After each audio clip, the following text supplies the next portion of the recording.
Selanjutnya, tanpa berlama-lama lagi, teman-teman sepertinya udah tahu kalau hari ini kita akan membahas tentang PDKT-in bab 2 dan bab 3.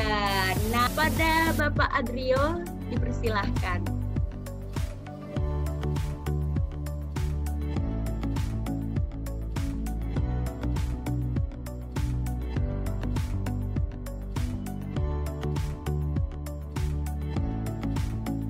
Bismillahirrahmanirrahim. Assalamualaikum warahmatullahi wabarakatuh.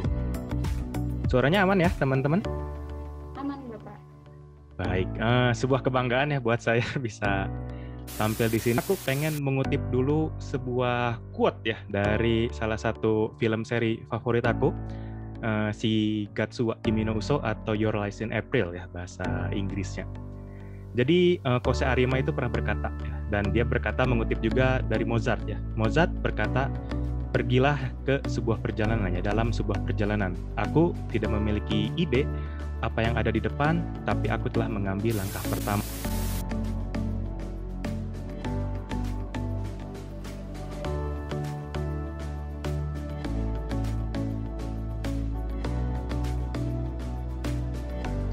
Ya, selamat malam semuanya. Assalamualaikum warahmatullahi wabarakatuh.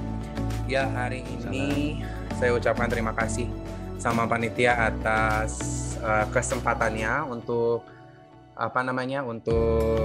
saya depannya berbagi pengalaman ya untuk di bab 2 ini. Cuma itulah kebanyakan mahasiswa ketika mentok mencari teori, ya udah deh saya tambahin aja. Gitu ya, jangan sampai demikian. Itu masalah terminologi. Jadi teman-teman perhatikan ketika memasukkan teori komunikasi apa sih yang cocok dengan saya. Modalnya cuma satu, mau baca aja. Kalau teman-teman sampai bingung baca apa, berarti itu ada proses pembelajaran. Karena kalau nggak bingung, berarti nggak ada proses pembelajaran. Kalau teman-teman yang mau meneliti di ranah kuantitatif, teman-teman harus melakukan pendekatan teori-teori yang ada di ranah objektif. Interpretif deh ya, gitu ya. Ya, di bagian interpretif itu adalah teori-teori yang digunakan untuk kualitatif. Kalau objektif itu sesuatu yang betul-betul pasti ya, angkanya tuh benar ada angkanya gitu ya. Nanti kita lihat ya, apa sih ketika Anda harus mencerna sebuah teori ini, sebenarnya teorinya masuk ke kuantum. Kemarin waktu di bab 1 Pak Ait sempat ngomong masalah seven tradition. Ya, ini teman-teman ada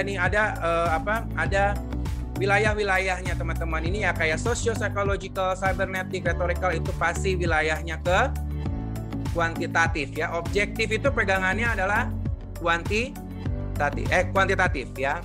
Lalu yang sebelah sini itu lebih kepada kualitatif. Ya. Gitu, ada fenomenologi, semiotik ya, lalu social cultures, critical itu lebih gitu ya, teman-teman. Lalu teman-teman, nah di bab 2 itu intinya bukan bab asal tempel teori atau tinjauan pustaka, copas dari buku pindahin. Ini yang akan membuat teman-teman similarity-nya lebih di atas 30%.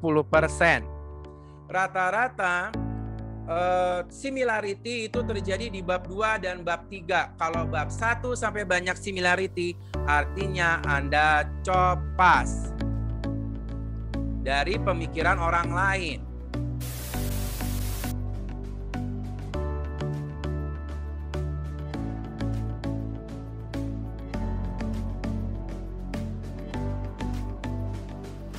Oke, bismillahirrahmanirrahim. Assalamualaikum warahmatullahi wabarakatuh. Salam sejahtera untuk kita semua. Selamat malam, wilujeng wengi sadayana. Kayak satu hal, yang penting konsistensi dan ada justifikasinya.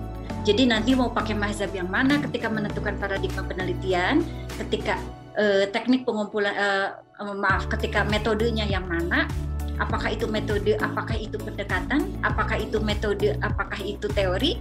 Ini banyak pemahamannya. Yang penting konsistensi dan ada justifikasinya. Ini keabsahan data.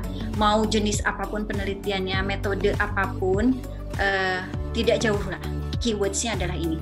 Berarti untuk menaklukkan bab 3, menaklukkan tentang metodologi penelitian atau metode penelitian, kita harus memahami ini semua.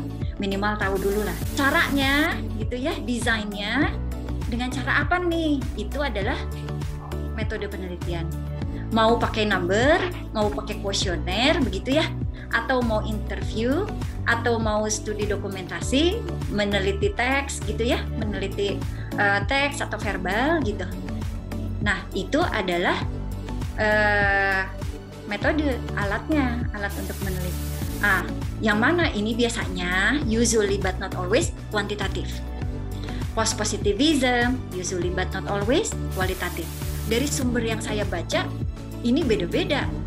Kalau menurut Allen and Bacon in 2008, saya simpulkan pendekatan itu adalah jenis penelitian. Metode itu kuantitatif, kualitatif. Tapi ini dari Allen and Bacon ya. Tapi kalau pendekatan yaitu jenis-jenisnya. Kuantitatif itu pendekatannya non-eksperimental, eksperimental, case study. Jadi kalau melihat ini, saya menyimpulkan menurut Allen and Bacon, pendekatan itu sama dengan jenis. Ini perjalanan kita ketika meneliti di bab 3 ini. Pendefinisian dan perumusan masalah, lanjut ke studi pendahuluan, lanjut ke perumusan masalah, kemudian pengumpulan data. Pengumpulan data ini ke populasi dan sampel, etc. Baru nanti sesudah data terkumpul, analisis data, ambil kesimpulan dan rekomendasi, baru penyusunan laporan hasil penelitian. Ada quotes dari Muhammad Ali yang Aisyah ambil, yaitu aku benci setiap menit latihan, tapi aku berkata, jangan berhenti, menderita sekarang dan jalani sisa hidupmu sebagai juara. Saya Aisyah, pamit undur diri. Wassalamualaikum warahmatullahi wabarakatuh. Terima kasih.